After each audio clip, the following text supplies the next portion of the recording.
कामठी जिल्हा परिषद गटातील 3 महत्त्वाच्या रस्त्यांसाठी तब्बल 1.5 कोटी रुपयांचा निधी मंजूर।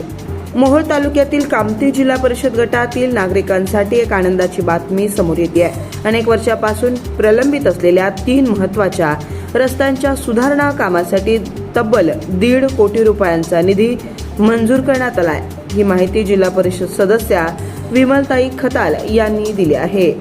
कामठी जिल्हा परिषद गटातील अनेक रस्त्यांची अवस्था अतिशय खराब झाली होती, त्यामुळे नागरिकांनी रस्ते दुरुस्तीची मागणी वारंवार केली होती।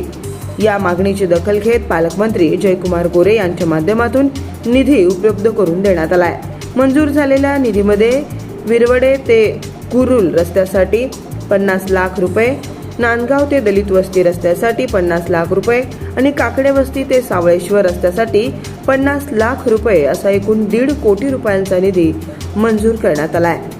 या निधीमुळे अनेक वर्षापासून रखडलेली रस्त्यांची कामे मार्गी लागणार असून परिसरातील नागरिकांना मोठा दिलासा मिळणार आहे। तसेच वाहतुकीची सुविधा सुधारून गावाच्या विकासालाही चालना मिळणार आहे। यावेळी ग्रामस्थांनी निधी मंजूर करून आणल्याबद्दल जिल्हा परिषद सदस्या विमलताई खताल आणि अध्यक्ष खताल यांचे आभार व्यक्त केलेत। कामठी जिल्हा परिषद गटातील रस्ते विकासाच्या दृष्टीनं हा महत्त्वाचा टप्पा मानला जात असून नागरिकांमध्ये समाधानाचं वातावरण निर्माण झालं आहे।